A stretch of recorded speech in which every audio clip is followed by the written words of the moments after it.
Hello, my name is Matthias, and welcome to the FPL Scope podcast, the Game Week 4 edition of it, actually. And with me today, I have Kevin, as always, as my co-host for the podcast. And we've done 2 weeks now without FPL. We're finally back. The international break is over, and I'm sure Kevin is happy about that, even though Sweden did really well and had some really nice moments in the international break. But yeah, how has the last few weeks been? I've obviously been in London since last time. And then Sweden did well. So yeah, how are you, Kevin? And how are you looking forward to the remainder of the season for FPL? Yeah, in terms of the last couple of weeks, have been pretty good, and it's actually been quite nice in terms of timings that there has been no FPL in that regards because I've been incredibly busy with things going on in my social life, especially. So appreciate now that when things have come to more of a end in regards to that. I'm very happy with FPL being back. Very happy that the Champions League will be starting soon, and the Europa League and the Conference League. The only frustrating thing is, but not so frustrating, is that I'm going to be in Sri Lanka during the time where a lot of these things start to really kick into high gear. But at the same time, I'm so much looking forward to going to Sri Lanka because it's been since 2006, the last time I went. So I have a pilgrimage ahead.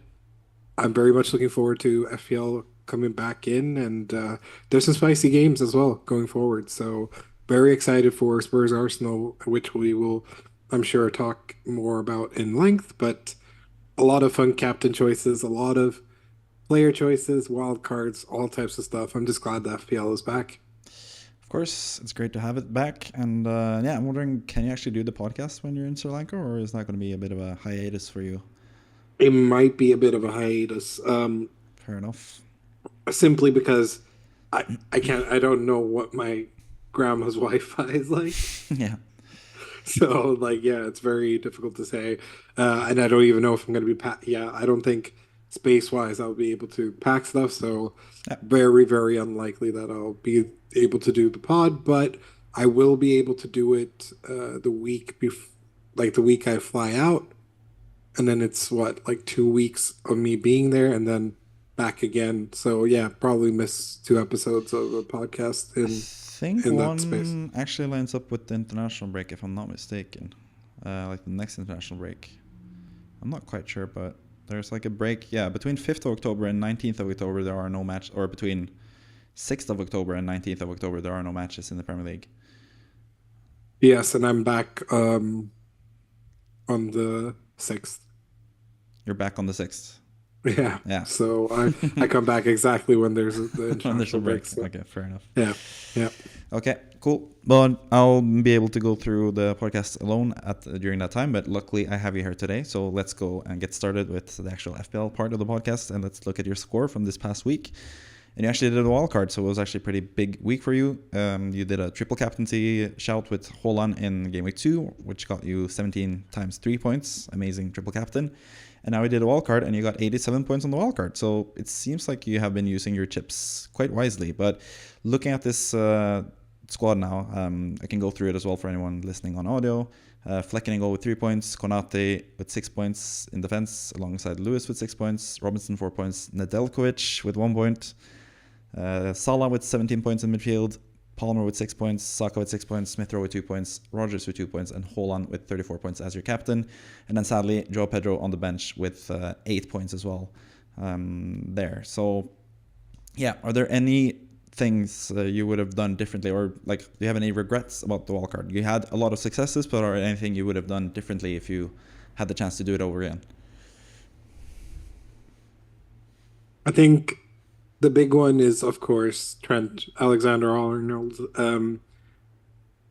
I think the big thing about him is the fact that he is very much passing the eye test for a lot of people, and me included.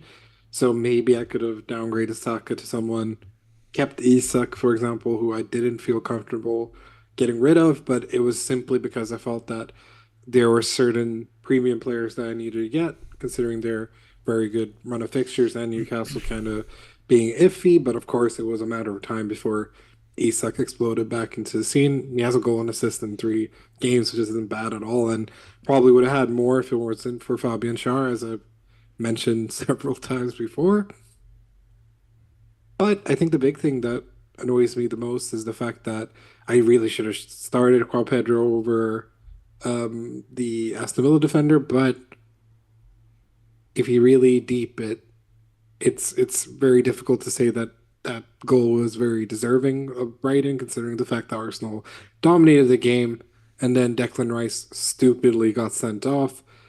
I say stupidly in the sense that I think the defender in Brighton knew what he was doing and all this type of stuff and instigated the whole situation. And yeah, maybe Rice should have, cooler heads should have prevailed considering the fact that Spurs next. So Yeah, it's not the best look, but at the same time, I think he was extremely hard done by considering the circumstances. But had Rice not been sent off, I don't think João Pedro scores. And yeah, I understand, people say that's not how football works and blah blah blah blah blah, but I genuinely believe that that wouldn't have happened. So I feel a bit hard done by. But at the same time, I should have picked João Pedro because he's the better asset out of the two. So it's yeah, a bit annoying that he got, yeah, that he scored and got bonus. yeah. So a bit of a regret, and for Bruggen getting more points to Flecken is just Ah, irritating can't really because do much about that anyway. they conceded in the 95th minute or whatever it was Yeah, to Flecken. Yeah, they should have had a Segura. clean sheet So there. yeah, for sure. I think So it. a bit annoying that I didn't hit the 90s, but I can't complain with 87. Yeah, I think in general I have like a rule. I think like if I have a choice between like a not so interesting defender and like an attacker, I usually go with the attacker just because it's more fun, basically. And that's probably what should have prevailed here as well. But at least Aston Villa didn't keep a clean sheet, so you wouldn't have had a clean sheet even if Nedeljkovic had started, most likely. So yeah, that's a little bit of a plus there, I guess. But yeah, all in all, 87 points is really good. I think you have a really good team going forward as well. You have that issue of having just a lot of cheap players apart from your big four in Salah, Palmer, Saka, and Haaland. But you have some pretty good value there. I would say one other flaw with your wildcard is the fact that you picked Smith Rowe over Semenyo. And that cost you a couple points now, and it's going to cost you even more because Semenyo is that guy. He's so good. So yeah, that's the only other thing, but that's a bit of a nitpick just because I'm a huge Semenyo guy. So yeah, Smith Rowe plays West Ham next time, so I'm probably going to get bitten in the ass from that. But yeah, that's your score, 87 points.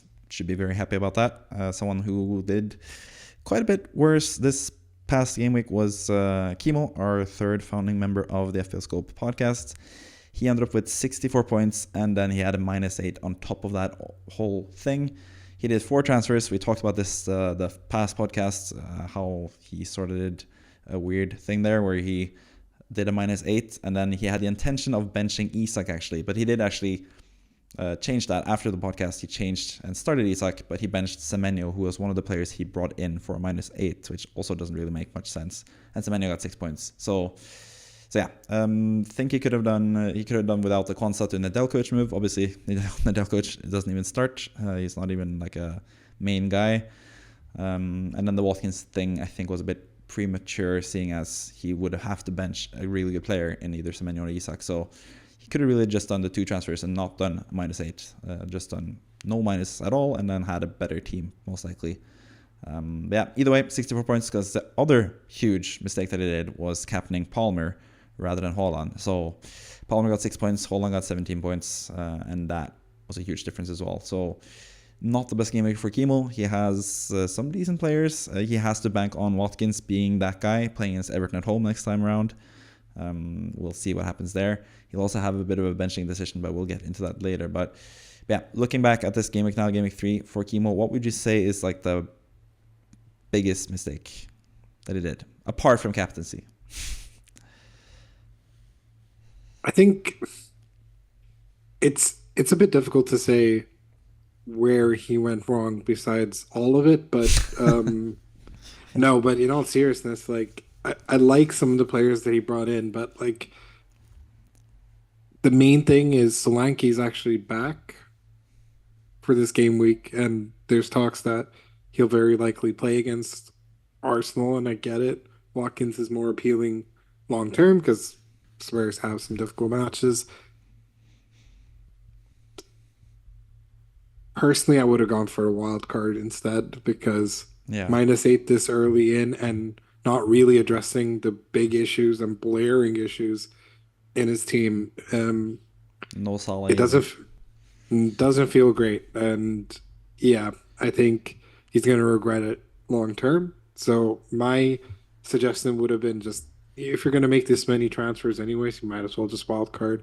I understand that saving it might look better long term, and you can see if there's real trends with certain players and etc. But considering that you have a lot of issues with players who barely play, in the very case of having three defenders who don't really play 90 minutes as well, it's not looking good, bruv. So my Yeah. suggestion would have been just a wild card if you're going to be doing four transfers in one game week anyways. Yeah. But I don't hate Palmer in. I think Palmer could explode. Yeah. Semenyo, a bit of an iffy one simply because now there's talks that Semenyo was playing a lot more centrally these last couple of weeks, but now that Evan Nilsson is looking more fit per fight, he's going to lose those central positions because obviously, Evan Nilsson has played a bit the last 2 game weeks already. but he hasn't And Semenyo's started. He Semenyo's got hasn't no been 90 points. minutes and all this type of stuff. So I think, and this is from like Bournemouth fans as well. They're the ones who've been sort of saying like, I don't think you should bank on Semenyo continuing the sort of fine form. But yeah, besides that, Watkins, you have to sort of bank on him going crazy then in the next couple of weeks. And I think the matches sort of dictate that that's going to be fine. But yeah, we all bit the Nedeljkovic sort of Yeah. bullet, and Because it's Aston not. Villa fans said that he was going to start and he was nailed. You can't trust fans. Like they think they're too I much in the mean, know. Kwanzaa, Liverpool fans said, oh, Kwanzaa's going to start. Definitely. Nope. Aston Villa fans said Nedeljkovic was going to start. Definitely. Nope. Bournemouth fans say Semenyo was no good. Nope. Semenyo's going to be Hey, amazing. they didn't say it wasn't good. What they're saying is he won't play so centrally. And if you look at his heat maps, it is very central in a lot of the goals that he scores, and he gets a lot of touches inside the box. But at the end of the day, I think he's done some interesting moves, but a wild card would have just saved some of the heartache, and especially the fact that he could have fixed a lot of the sort of blaring issues that he has. Yeah, I think so too. I think Wildcard would have been a good idea, but at the same time, I don't think his squad is too bad either. And I think even if he were to do like a -4 or -8, he could have at least gotten Salah out of it. He could have sold Solanke for a much cheaper player and then gotten Salah rather than Palmer, I guess, for Son. But yeah, that's just what happens sometimes. And also doing like 4 transfers and you still end up with just 2 starting defenders is also kind of a downside. That's the thing. Like if you already have Cresswell and Barco who are not going to play, the next like the defender you bring in should be someone that is like completely nailed start for like the foreseeable future, in my opinion. So yeah, but it's hard to find that at 4.0. I guess could have gone with Greaves, could have gone with Mosquera, who's now injured apparently, potentially. But yeah. A bit of a downside there for Kimo. Not the best game week, and he was actually looking pretty good before that game week as well. So, yeah, a bit of a downside. But I think now that he's done all those transfers, I think he should just wait it out with the wildcard. But we'll get more into his future plans pretty soon. Let's go to someone who had a much better game week, someone that was the manager of the week, and this time without using any chips at all as well. This is just a pure straight up team, no bench boost, no triple captain, no wildcard, no free hit, no nothing, and ended up with 113 points. Did 2 transfers, that should be said, but the 2 transfers didn't really help at all because the 2 transfers were Henderson to Sels, that cost him 2 points, and then Castagna to Mazraoui, which got him 1 point. So he actually dropped 1 point from the 2 transfers that he did, but he still managed to get 113 points. And that's despite the defense doing nothing. Sels with 2 points in goal, Guardiola with 2 points, Mazraoui with 1 point, Burn with 0 points. But then you go to his midfield, which is absolutely stacked in terms of points. Salah 17 points, Luis Diaz 15 points, SA 10, Mbeumo 14, and then the strikers as well. Haaland captain 34 points, Isak and Wood both with 9 points each. So yeah, 113 points, no chips used so far this season. He's about like 114k overall, I think. So wonderful start to the season, has both Haaland and Salah. No reason to wildcard in that case either. The only downside is the transfers made, I think. Could have just held those 2 transfers. We'll get to see that when it comes to the goalkeepers next week, that he's going to be in a bit of a predicament now. And yes, did sell Castagne, who doesn't play for Fulham, but yeah. I guess it makes sense to do the defensive move because Castagne didn't play and Anderson didn't play and Barco didn't play, so he needed a defender to play. Looking at this team in general, any immediate thoughts when it comes to this team? Any glaring omissions? Anything you would be wary of when it comes to the next few game weeks? Or any comments about this past game week as well with the 113 points? Yeah, obviously a very fun score and very fun team in the sense that I don't think I've seen a lot of people with cheeky Luis Diaz just randomly, so fun to see. I think that's credit where credit's due, and especially because I've always liked Luis Diaz. I think he's a big match player, as some people would say.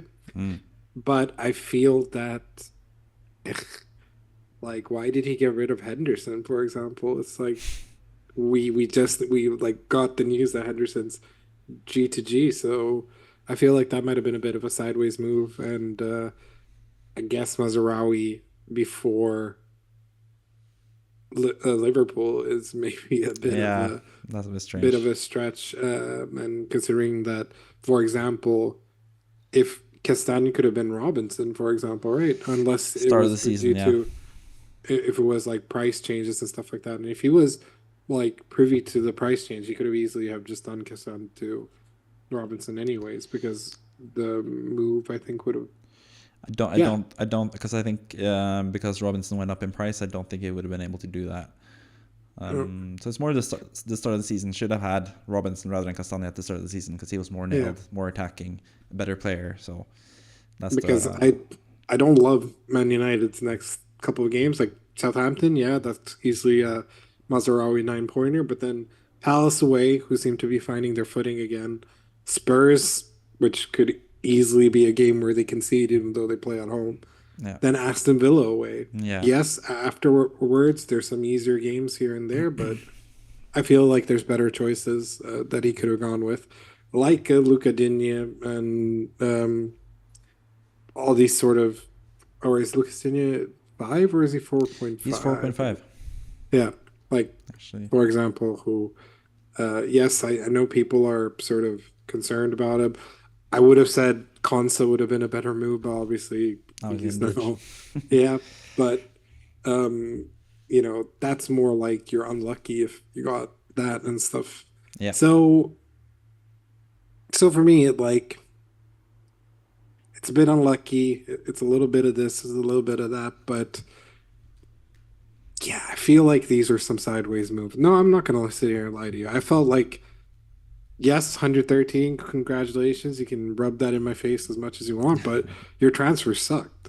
I'm sorry. I don't understand why he went for these moves, to be honest. Like, I understand why you want to address your defense and fix things. Like, you have Barco, you have Lucas Bergvall, who isn't a starter yet. So no, he's just a bench fodder option. He's the cheapest possible.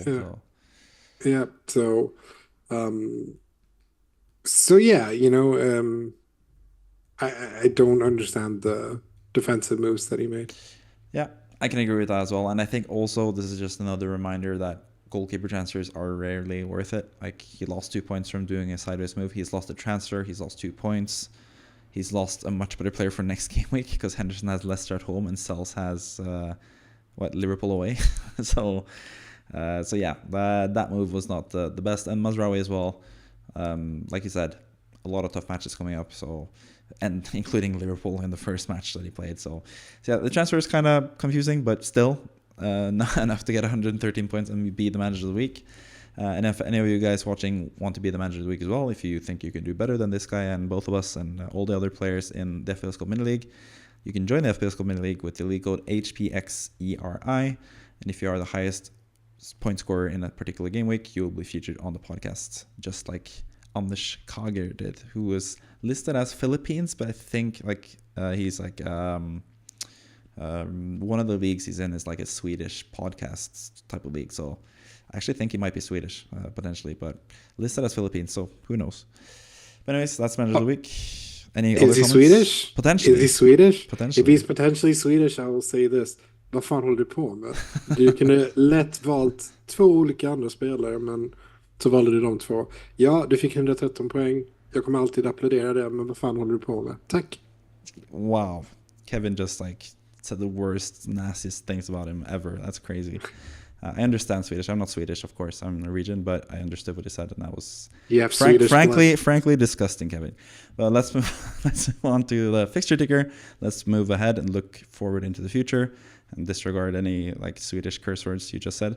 But yeah, looking at the fixture ticker, we actually have the kind of interesting thing here where Aston Villa and Everton, two teams that are facing each other this week, are the 2 teams with the best fixtures as well. So obviously, Aston Villa, we can talk about Watkins, but I first want to talk, since I am now talking to an Everton fan in Kevin, which has been a miserable start to the season, but are there any Everton assets, not particularly this game week, but after this game week, after the Aston Villa fixture is done, there's a lot of good fixtures for Everton. So any Everton assets that you would consider, even with with the bad form and stuff? Do you have faith in any Everton players? And which players would that be, if that's the case? I mean, there's a reason why I had Calvert-Lewin to start the season, and he scored and assisted against Bournemouth in a unfortunate loss. He's definitely on my radar still, especially with the price drop, so it's always easier to bring him in. I think he's always a good pick. I think Mikalenko, who's also been in a price drop, still a good pick. I'd stay away from Keane, because Keane is only playing because we have so many injuries. Yeah. I've seen a lot of people wildcard him in, but eventually he'll stop playing. There's no chance that Rant has been injured. Yeah, of course. He's going to go straight in.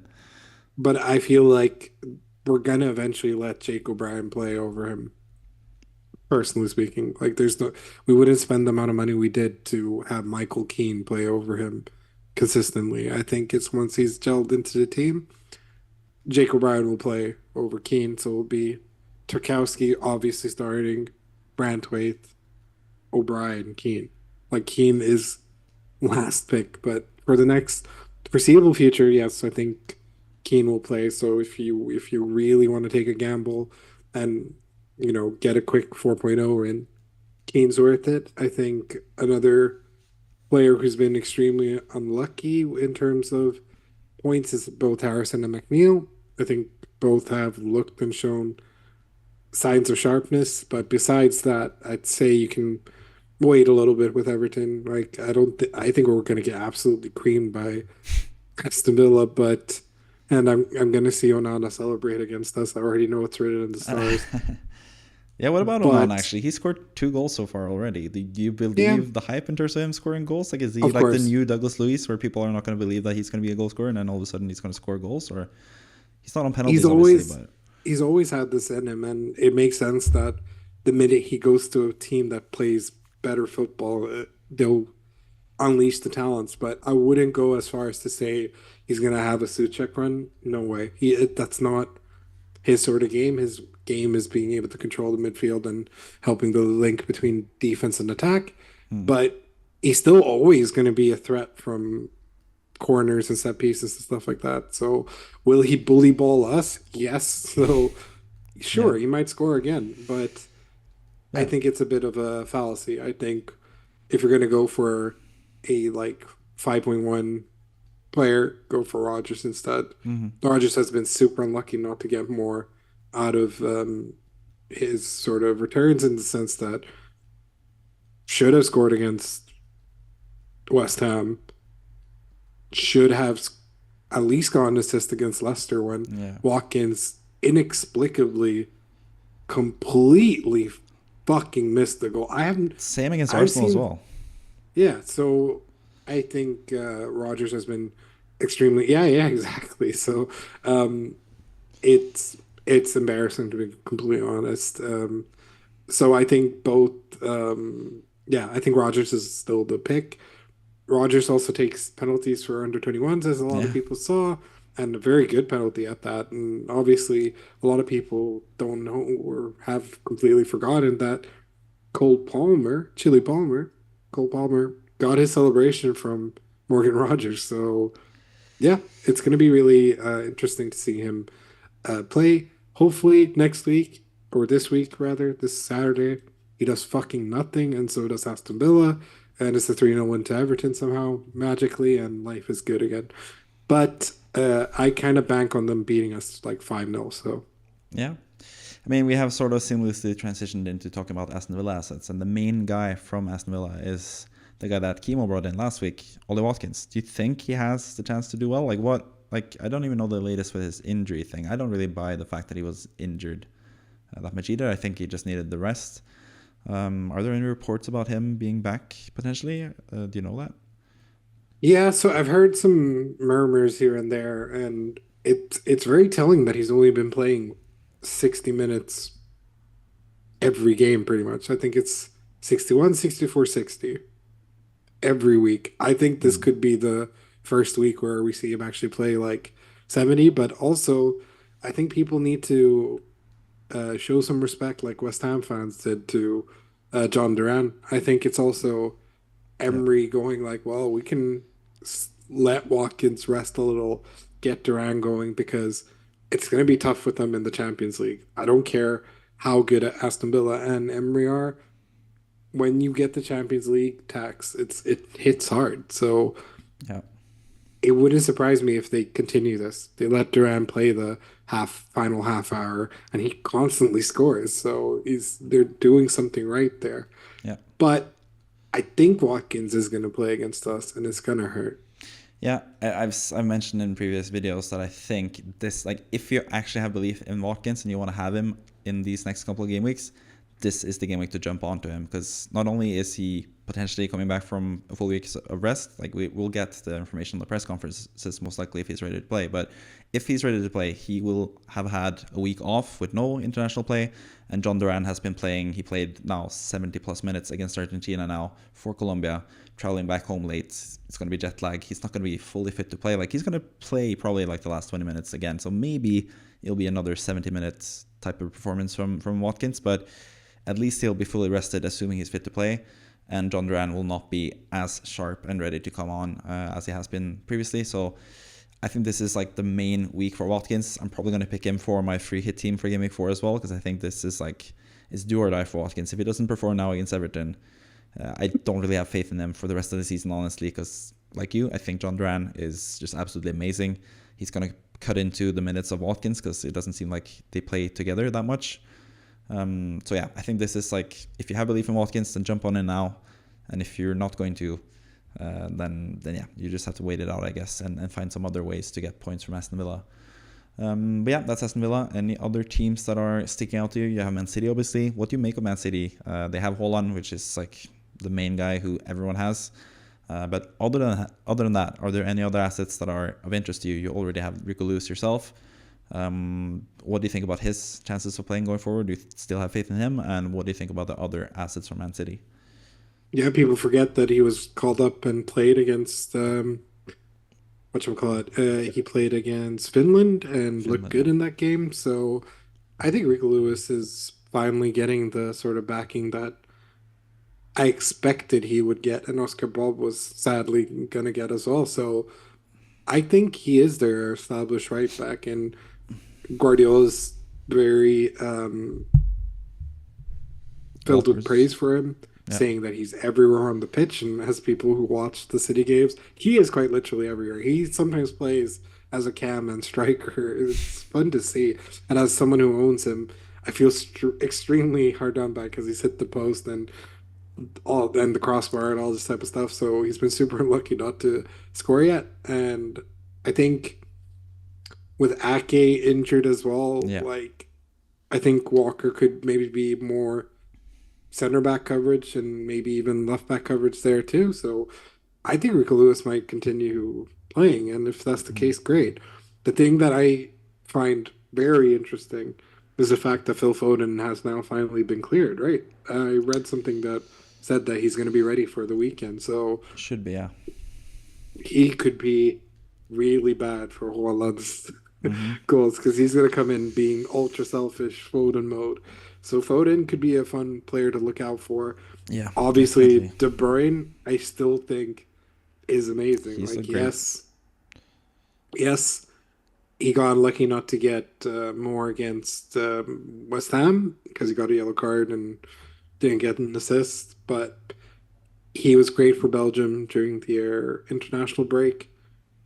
He is going to be pivotal for them in potentially one of his final years at City with all the talks that's going on currently. So I think really fun assets. I think, yeah, I think Lewis, Foden, KDB, and Haaland are the ones to obviously look out for. If you haven't had Haaland all season, you're a fucking asshole. Yeah, I'm sure. just gonna put that out there. Click me on that. Yeah, you're a bad person if you didn't know. Hold on, apparently. But yeah, just on the top of Foden, I think he's actually pretty interesting. And speaking of Brentford as well, that's the team he scored a hat trick against last season, or one of the teams he scored a hat trick against last season. That was the away fixture, but still, in the home fixture, I think it was just Haaland 1-0. But yeah, Foden is very interesting. But what do you make of Foden specifically for this season? Like, we've only seen him play 45 minutes against Chelsea. Do you think he'll still keep on with the form that he had for Man City last season, or do you think with the way he looked for England, not so good? Do you think that affects him? Do you think he'll still be the same old Foden, or what do you reckon with him? And is he like someone you can trust to play 70 plus minutes now after he hasn't really had much of a preseason at all, L- basically? Listen, Brett, up. Let me put it this way. We, I think I was one of the when we used to discuss the Euros and the aftermath of the Euros. Some of our friends said this is really good Euros, considering the fact that the defenses of a lot of teams was playing well. But we said a lot of attacking players completely had this diminishing returns, didn't look good, looked very tired for the most part, and all this type of stuff. A lot of said players that we picked in Euro fantasy, since they've come back to their, club levels in various different leagues, a lot of them have been scoring for fun and back to normal. I feel that's going to be the same thing with Phil Foden. It might take some time, considering the fact of the illness and not really much of a preseason and quite frankly terrible Euros. Yeah, Pretty he pretty was bad. pretty dog shit. Like Cole Palmer in less minutes did way more and even scored in the goddamn final. So yeah, I do think that there might be a bit of a transitional period for Phil Foden to get back into action. But you're talking about a guy who in 22-23 had 1,800 minutes, and that one exploded to 1,000 minutes more the year after last year, where he got 19 goals and 8 assists. You don't do that as a fluke. Like the guy was amazing, and I still expect a lot of the same things. So, Yeah. and like I said earlier, he can be extremely selfish at times, which is what you want out of an FBL asset. So, personally, I think we're going to see him go back to doing Phil Foden things, especially with all the criticism that I feel is a bit too harsh. England, fine. All the criticism that it's got, but he's been sick and stuff. Like, what? Are we meant to criticize someone for something he doesn't really have control over? Like, what? So, for He me, he does get sick quite a lot though. He was sick a couple times last season as well. But I guess that's just happenstance. yeah, like, he doesn't seem like someone who doesn't, like, this becomes a whole conversation about injuries and stuff like that, where we know certain players who have shitty lifestyles and that's why they Yeah. consistently get injured, right? But I don't feel like Phil Foden's the type GW4. to um completely do stuff like that, and I think he'll be fine. I think this is very knee jerk of a lot of people to go like, actually, if he's shit. No, he's not. Like he isn't. He obviously Phone's isn't. still And I amazing. think, like, sure, will he get 19 goals and 8 assists? Maybe not. But if he gets anything close to double double in goals and assists as a sort of faux pas left winger, right winger, like because he kind of plays everywhere. It's going to be more than a decent season for him. I also think City are going to win the league. I said it from the get go. Like that stance hasn't changed, and getting Phil Foden back integrated into this team is just going to make things way better for them. So it's quite the opposite of Arsenal, who haven't had Yeah. that much bad luck with injuries, and now all of a sudden everyone's injured. So yeah. Yeah, that's a pretty good segment to what I was going to ask you now. Because looking at Arsenal and their fixtures, they obviously have two pretty tough fixtures now. Away to Spurs in the derby and then away to City in Game Week 5. But then they have really good fixtures in Leicester at home, Southampton at home, and Bournemouth away. A lot of people are looking at a wildcard in Game Week 6 just to bring in 3 Arsenal players, for example. So now, obviously, they've had Declan Rice be suspended for the Spurs game. He's going to be back for the City game at least.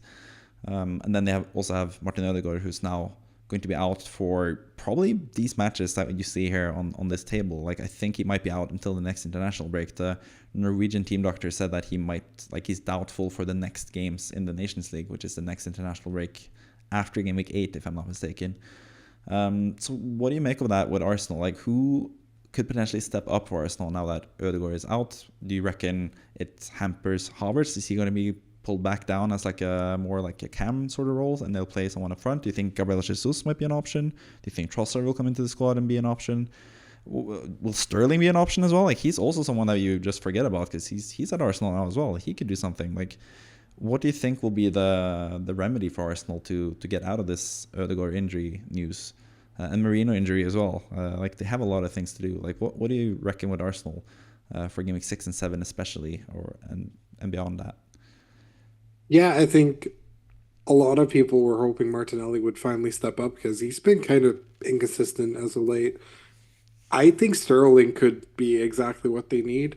I think hilariously, Havertz is maybe the one who might be hurt by this simply Yeah. because he's getting to play this false nine sort of sitch. He is a bit of a shadow striker slash cam. That's where he made his name as like a household name in Bundesliga for Leverkusen. So I could see that Havertz goes back into the cam position and stuff like that. What that does mean is that I also think that it might hurt his sort of production because he's normally their striker.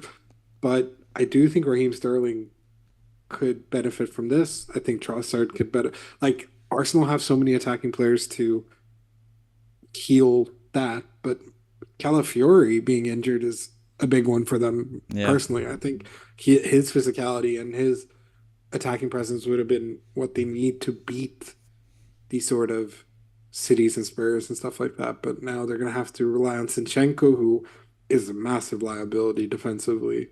So it's not great, but I still think Trossard's a good option because he can score against anyone. And I honestly think should maybe start over Martinelli anyways, because I don't think Martinelli has done enough to warrant starting. Like, I know what Martinelli's capable of, and when he's at his best, he can be really good, but has he ever been Trossard good? I don't think so.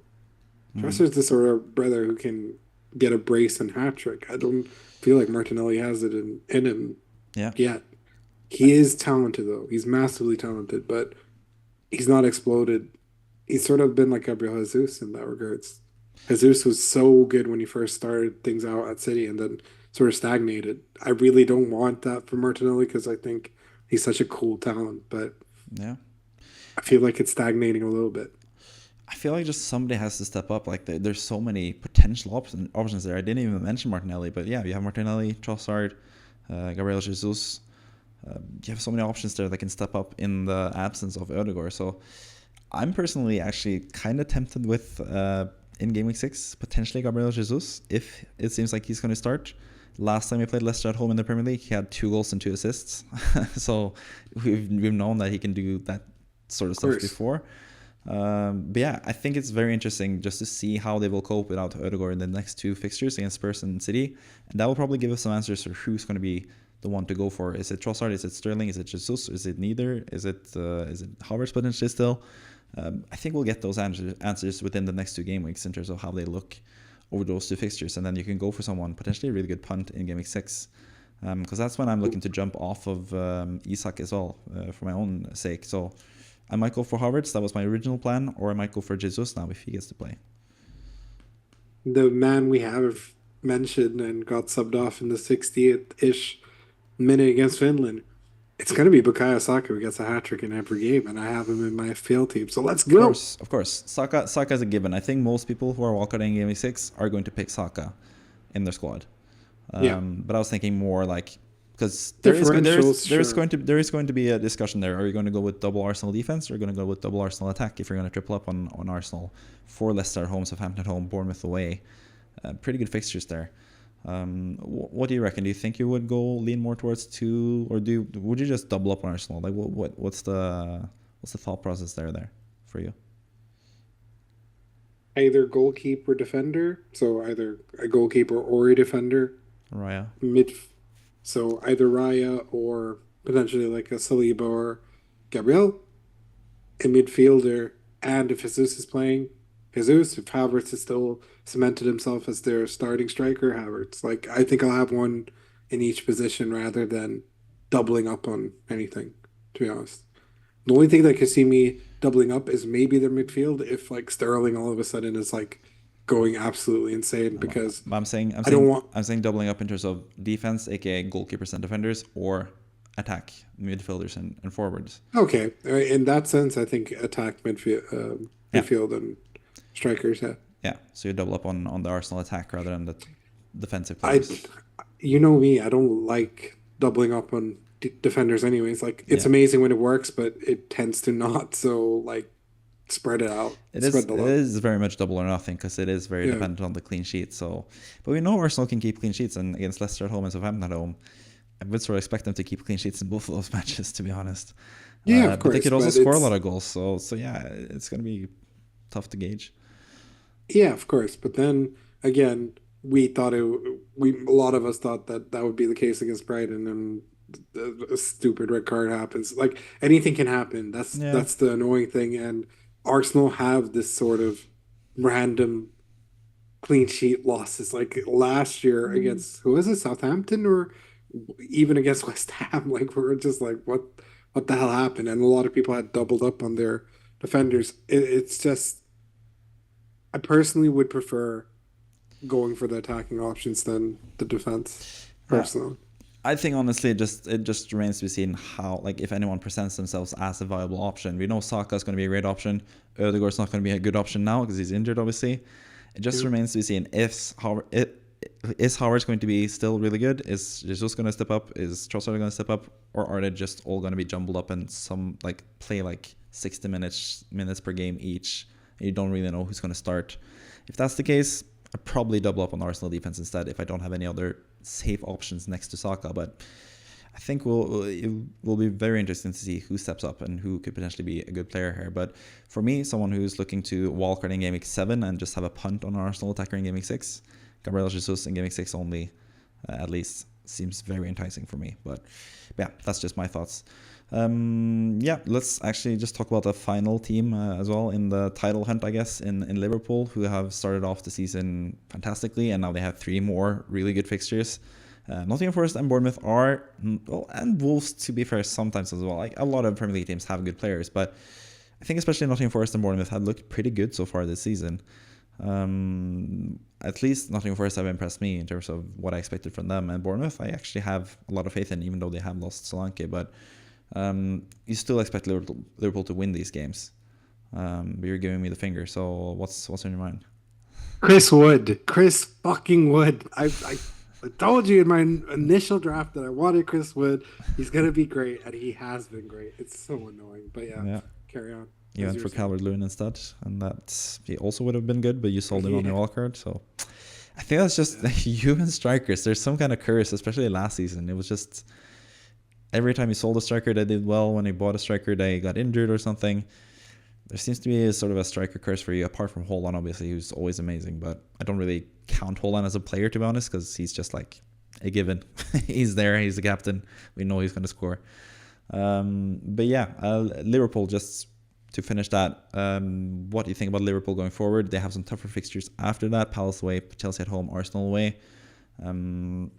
What do you think about Liverpool and the assets from Liverpool? Currently, you have two yourself in Salah and Konate. Do you wish to have a third, or do you think it's too late to jump on a third? And who would be the options potentially for you there with Liverpool? I think Luis Diaz definitely once we know that everything's looking pretty good with Colombia and all this type of stuff, and that he's not too tired. Definitely him. I think he's great. I think Diogo Jota is great. I think Liverpool have such a luxury problem. Yeah, We can avoid the strikers no problem as well, which is fun. So I think potentially, obviously, Trent, if you don't have him, you're gonna potentially regret not having him, me included. yeah. I mean, I have Konate, who, Got more points than last time. yeah, so, and I can't wait for him to score a header and for me to celebrate Nottingham Forest beating them at um, Anfield. So it's wishful thinking, but, I think Liverpool, like, and I keep saying it because I'm the one who did the Arne Slot review and said that he would be a good fit for Liverpool. It's nice to see that I've been rewarded for showing some sort of faith in Arne Slot's transition as the new Liverpool manager, even though it sucks because he is the Liverpool manager, and I say this as an Evertonian, but they're playing really good football. Once Chiesa somehow gets involved as well, Yeah, they're gonna be so dirty. And it's unfortunate that Harvey Elliott got injured when he did, but that also means that the sort of Chiesas and all this type of stuff might get more playtime too. But for me right now, I think it's like if you can't afford Trent, Konate is a great pick just to have some Liverpool defensive coverage. And in the midfield, personally, if you don't have Salah, you could potentially cover his points by having Jota and Diaz, but I think you gotta go with Salah at current. Like I said, yeah, you were an asshole if you didn't have Haaland. I also think you're an asshole if you didn't go with Salah. So, and I get it. I get it. You want to spread the wealth across the team and stuff like that. But considering how they're playing, you have to have both.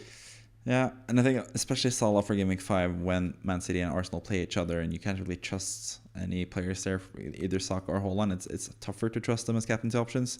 Salah just seems like the obvious captaincy option at home to Bournemouth. We've seen Liverpool spank Bournemouth in the past with Salah scoring no goals, obviously in the 9-0 win, but but still, I think he is the best captain's option by quite a distance in Game Week 5. I can't really see any other, like, the Ipswich and Southampton play each other, so that's sort of a wash. You can't really pick anyone from there. Leicester and Everton play each other. That's sort of a wash. You can't really pick anyone there. Maybe Calvert-Lewin sneakily if you want to be like super like sneaky with a captaincy pick. Maybe Watkins against the Wolves if he looks good from that game. Maybe Son against Brentford. That might actually be the second best option, or Solanke against Brentford. But I think Salah is just like the standout captaincy pick in Game Week 5. So I would probably be angling towards getting Salah for Game Week 5, especially. This week you can survive with Haaland captain, but Game Week 5, I think Salah would be like a really good option. And then he has Bournemouth after that. No, not Bournemouth, sorry. He has Wolverhampton after the Bournemouth match, obviously. And then Crystal Palace and Chelsea as well. 2 games where you easily can score. So it's not like you're stuck with Salah and you're going to have a bad time. I think Salah is amazing, obviously, and he's in my team for a reason. But yeah, I think I would look into getting Salah for Game Week 5, especially if I didn't have him already. Let's move on to someone that has Salah already and Haaland already, and that is you and your current plans for the next upcoming game week. And you have Verbruggen and goal against Ipswich at home. You also have Lewis against Brentford at home. Konate in defense against Nottingham Forest at home. Robinson against West Ham at home. A lot of home games actually this week. Salah against Nottingham Forest at home. You have him as your vice captain. Palmer away to Bournemouth. Saka away to Spurs. Smith Rowe against West Ham at home. Morgan Rogers for Aston Villa against Everton at home. Haaland as your captain against Brentford at home. And then Joao Pedro against Ipswich at home. With Flecken, Faes, Nedeljkovic, and Stewart on your bench. 4.5 fodder attacker there. So your current plans are just standing pat. Are there any transfers you're potentially looking at, or are you just looking at that starting 11 and thinking, damn, that looks nice? No, I'm definitely looking at the 11 going exactly that it looks nice. But yeah, I think one that I could maybe consider, but again, that can wait until next week, um, barring any price changes and stuff, is Mikolenko because Hmm. he went down in price. Because that's one of the main reasons I got rid of him in the first place because I knew that he was going to go down in price. But Mm. I'd see that break because I have zero point 0.4 in the bank. Yeah, Yeah. Nedeljkovic is a bit of a fail. Yeah. Like, sure, with Konsa being injured, maybe this finally means that he might cement his position at right back, and I might. It's hard to say because we're the evening one of the evening games on Saturday, so we're not the 8 o'clock game, but we're at the 5:30 game or 6:30 in Central Europe. So it's a bit annoying because we can't get any sort of leaks about whether he'll start or not or anything like that. But Mikolenko's 90 minutes a game, so it depends. Maybe I might bring in 4.4 just to fix the bench a little bit. But again, I feel like that can wait considering the fact that I have such a good starting 11, like bar Konate benching. Like I think Hmm. all of these guys or Lewis, oh God, I might kill Yeah. myself if that happens. But Yeah. I think this is a really strong 11 for this game Yeah. week. So yeah, Yeah, I pretty much agree with you as well. I don't think there's any reason to change anything unless you get some news that Konate or Lewis for some reason are benched, if there are leaks about that. But I think that should be pretty secure to start again. Like I can't really see why they would be benched, but again, it's Pep Roulette. You never know. Konate, I think, is a pretty safe starter for Liverpool, even though that's famous last words. You also have the goalkeeper rotation coming nicely here. Flecken has Man City away, but you got Verbruggen straight away against Ipswich at home. That's a really good fixture for him. João Pedro as well, really sought after player currently, even though he did play for Brazil 45 minutes in their loss against Paraguay, which was kind of interesting to see. But he should also, despite being a bit jet lagged and stuff, he should be pretty fit to play and probably plays 60 plus at least. I would think. So I think you're in a pretty good position. There's not really any like players I would remove. Yeah, I think you're in a pretty good position. And even if Konate or Lewis doesn't play and they don't come in as well, you still have Wolfsburg against Palace away. It's not the worst fixture. You can score another bullet header. You never know. So yeah, I think you're covered. And I think the Mikolenko transfer for next week is potentially a good transfer as well. Unless you want to do like a big switch up with Saka and stuff. But I think you should just keep Saka probably now. Since you don't have the wildcard remaining, and he's going to be really vital, like we just talked about, from game week 6 onwards. So, yeah, probably potentially more Palmer that you could sell if you want to get money somehow. But again, he has a pretty good fixture, so there's no reason to sell Palmer as of yet either. Unless you find some interesting players to bring in, but I can't really see that either. So, yeah, I think you're in a pretty good position. You're also in a, you'll save a transfer. You'll get 2 free transfers. And then you can even just keep saving up transfers after that as well if you keep having a good starting 11. So I think saving transfers is pretty valuable now that you can actually save up more. You're not forced to use a transfer every 2 weeks like you were previously. So yeah, I think saving a transfer is by far the best tactic for you.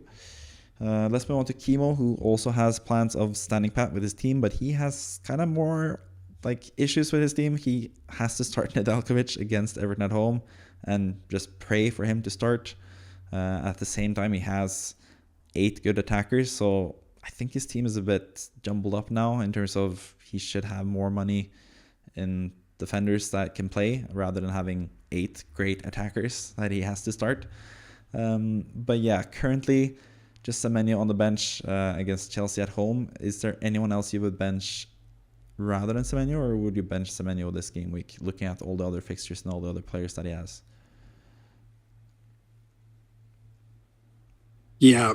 I think sadly this might be the best play.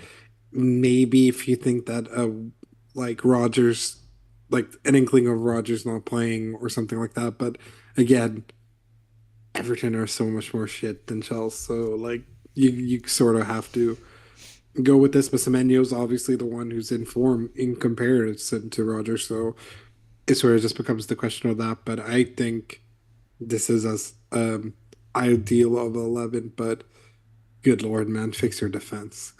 Yeah. So would you do a transfer? Would you buy Mikolenko in this place? Because he plays Aston Villa away, which is a tough fixture. Or would you buy like Jacob Greaves, for example, for 4.0 rather than Cresswell or Barco? Yeah. What would you do you think? Like, who would you target? You can also go Anderson from Fulham. They play West Ham at home. He's 4.4. Because Kimo has 0.4 in the bank and Nedeljkovic is 4.0, so you can only afford a 4.4 defender. You have Ola Aina or Moreno from Forest, but they play Liverpool, so that would make sense to bring in either of those guys.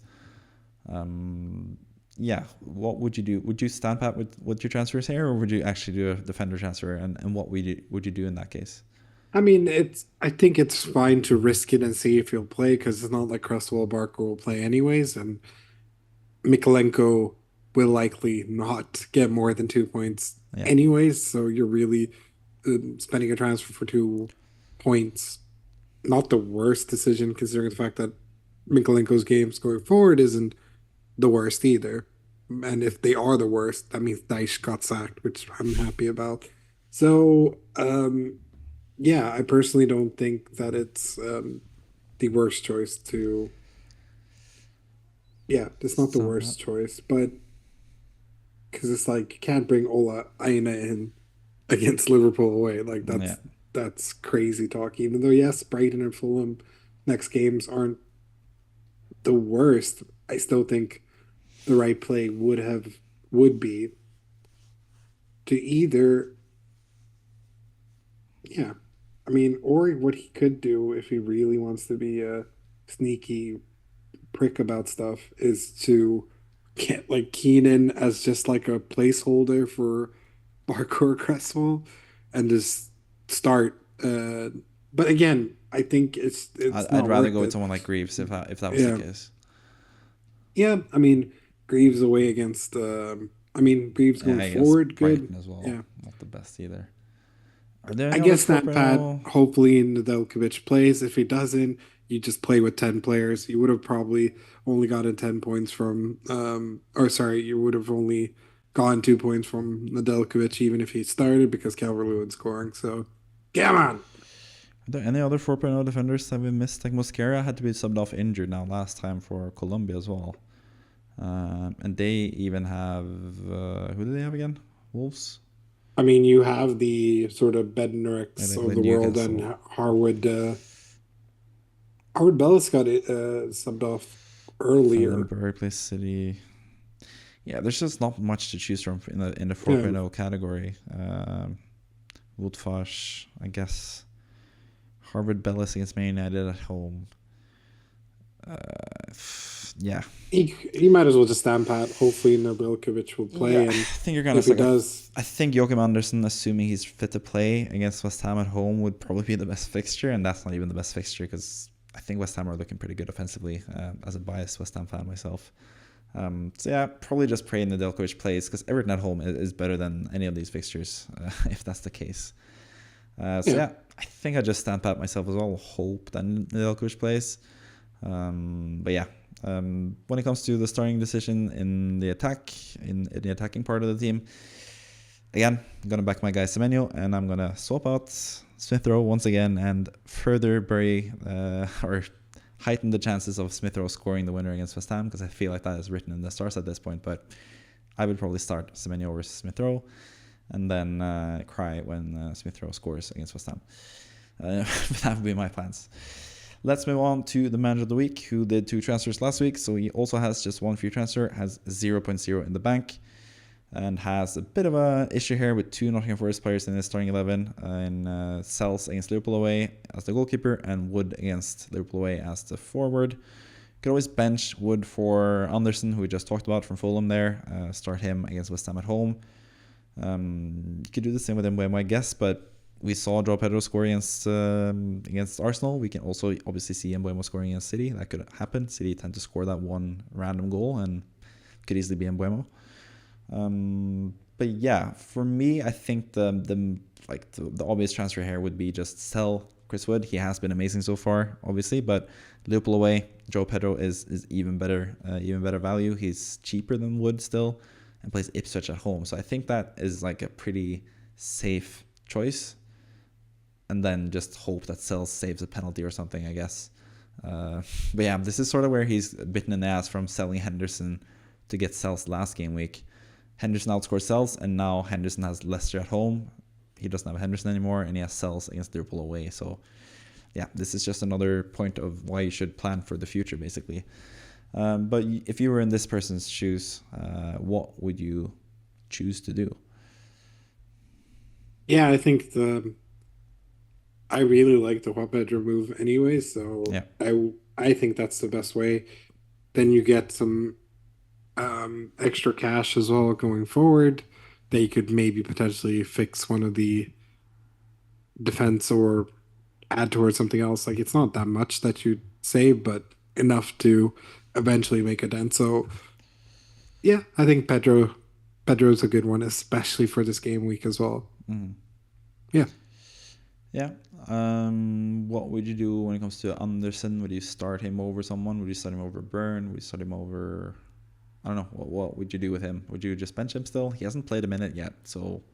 I think it's too risky when you have players that are already playing and or consistently playing, and even more player like in the case of we just have a quick look here.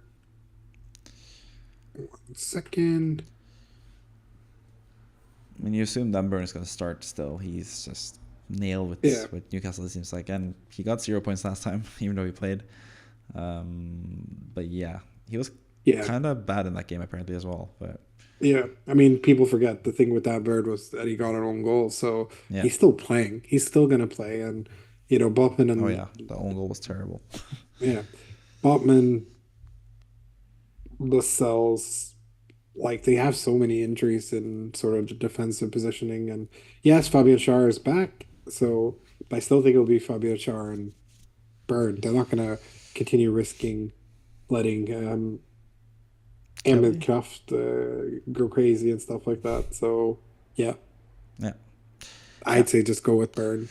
So it seems pretty straightforward for you then. Just do the drop header move this week, and then I think Ipswich at home is the perfect game for Juan Pedro. I think it's the perfect game for both teams to try and get, because they both play such kamikaze football. It's just going to be really entertaining. Yeah. Thinking more long term, are there any other things or issues? Guardiola is someone that we didn't really mention much when it comes to Man City as well. Like, what do you make of Guardiola now? Ake got injured. Who knows really of Guardiola? He's 6.0. He hasn't really shown much offensively, even though he had some more signs of offensive output last game. What do you make of Guardiola for 6.0? Is it someone you would like to keep for now, or would you like to offload him? No, I think Guardiola. I think people are a bit sort of like Trent. I think Guardiola's been unlucky not to get more. Same with Rick Lewis, to be honest. But I think it's just unlucky. He's still shown that he's crazy talented, and I think even more so with the Ake news that I think he's pretty nailed to continue playing, and he's playing sort of out of position as well because he's mainly a center back. But I think Guardiola, if you still have him, and generally speaking, if you brought him in or whatever, feel good about it. I think Guardiola is like, he's a game away from doing something crazy, and I have a feeling it's going to be against Brentford when I don't have him. So yeah, could be the case. Yeah, I think also this team is looking actually pretty good going forward. We said that we don't really like Mazraoui's fixtures going forward. So again, it's the defense that is sort of lackluster here. Mazraoui, Burn, and Anderson and Barco leaves a lot to be desired, honestly. But attacking wise, as it was with the team that scored 113 points for him last week, it's looking really good. Salah is looking amazing. Luis Diaz is still playing every game and is fantastic, as he showed last game week. Eze and Mbeumo seem like really popular picks to have currently as well, especially going forward once Mbeumo gets finished with these two next tough-ish games, or a really tough game now against City and then tough-ish game against Spurs in Game Week 5. Haaland is great. Isak for now as well is also really good, with the next few fixtures for Newcastle are still pretty good. And then Wood to drop header would solve the final problem there in attack. So I think this is a pretty good team going forward as well. But if you want to see what I think is the best team to have going forward in FPL, we move on to the final segment of the podcast, which is also something that has been featured in my video earlier in the week when I did the weekly Wildcard draft video that I do every single week, where I try to select a Wildcard squad with basically the players that I think are the most important players to have currently in FPL. And yeah, I actually want to just talk about the player that we haven't really mentioned that much this podcast so far, who is sort of like my rogue shout, and that is going to be Jared Bowen, who I picked as my number 9 player in this draft. What do you think of that pick in general with his fixtures against Fulham away, Chelsea at home, Brentford away, Ipswich at home in the next 4 in particular? What do you think about that? I don't hate it, but at the same time, I'm like, why are you being so racist to Brian Mbeumo? Like, what has he done to you to be cut off? But West Ham Bowen makes it into the team over him. Yeah, because he doesn't have the best fixtures initially, and if I have him, then yeah, I would have to start him against City, I guess. Yeah, but Instead, he's in such good form. And we're like, yeah, I get it. It's against City and stuff, but it's like y'all are playing Chelsea next and after the full game, and yeah, like I get it. But Chelsea, yeah. you also went with Wissa, so um, yeah, I'm a bit like what you up to, Sonny Jim, but I think Bowen's not the worst shout. I think he's one of those sort of players that people forget about, and then he goes crazy, and then it's like, oh yeah, he's the thing. And like, I think Bowen is criminally underrated, and it's going to be really sad when he replaces Mo Salah at Liverpool. But Dream on. he's not staying at West Ham, though, is he? He's Yeah, going he to is. eventually He move said on. so himself. He wants to be a legend of the club. Play Yeah, I forever. remember when Declan Rice said that too, and he ended up He is a leaving. legend at So the club, yeah. yeah, but he still left. Yeah, but he's not gonna. Bowen's not gonna leave. Okay. Anyways, so I don't hate it, to be honest. I think it's a fun, especially with like the pictures that are coming up. It's not the worst, and I think Lutegi got a lot of unnecessary flack for losing to City of all teams. So I think it's gonna look good for West Ham, and I've liked what I've seen. Just hope to see Fulker play a bit more He's because injured now. Apparently, he got injured for Germany. Had to be sent home. yeah, So yeah. yeah, tough Okay, well luck. that sucks. Yeah, he's scoring in Germany, but that could also open up things for Bowen potentially as a striker as well. That's the other thing that might actually help Bowen, but I Yeah, don't because know. what the hell happened against Finland? I think he did sort of play like a false striker there one day, subbed off Kane. Yeah, So I have no idea what was going on there. But yeah, I think generally speaking, the team is great. A lot of players that we have mentioned, and in many cases combined, we do own a bunch of these, except maybe Robertson, who I think is also passed the eye test, looked very good, very offensive, and probably could have gotten more than he has had. And same with TAA. So I think this team is really good. I think the only thing that I would say is yes, Mbeumo, because he's Mbeumo. I think he's just been so good. yeah, I had the choice between him and Saka, but I just went like Saka, and I was hoping that the Brighton game, if the Brighton game had gone with them with 11 men, I reckon it could have been more of an explosion. But since because they were one man down, it became sort of a defensive thing. Sort of what happened with Isak against Southampton. Yeah, so yeah. a bit unfortunate, but generally speaking, I agree with this team. Nice. Yeah, but that was basically my thinking. Like Mbeumo is definitely in my thoughts for future game weeks. I just think this game week in particular is somewhere where you could go for someone more like Bowen, more of a punt like him. And also just have to say, last time I said Bowen is a sneaky good pick, and you actually picked him yourself and you brought him in. Do you remember what happened? Yeah, I do remember he scored like loads of goals. Hat So trick. Yes, exactly. yeah.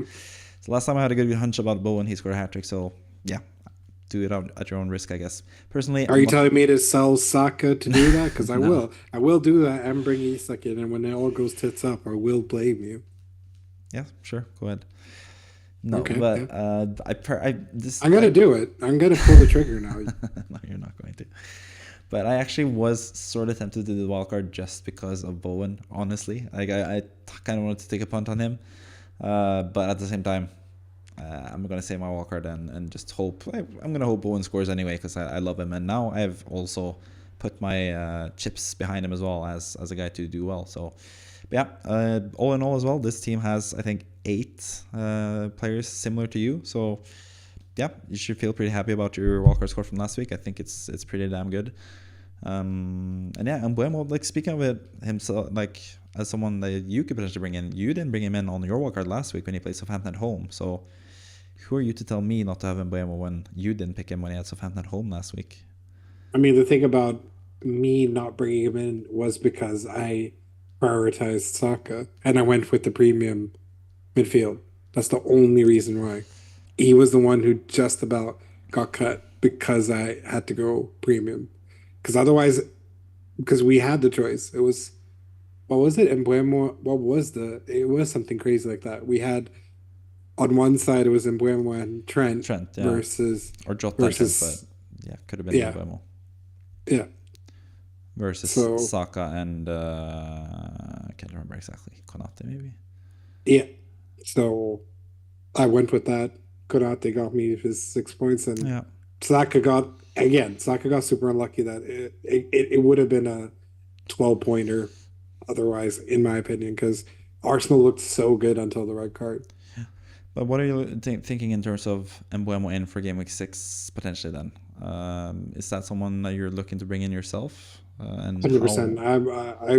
I had Mbeumo at the start of last season as well, and Yeah. that worked for me very fruitlessly. Yeah. So, or without any effort. So, yeah, I still think that Mbeumo is gonna, especially with all the injuries and Tony leaving and all this type of stuff, like he's the main guy for them. So yeah, I 100% want to bring him in. A part of me kind of hopes that Smith Rowe or someone is Dog or Rogers or someone, so I can sort of like seamlessly slot him in.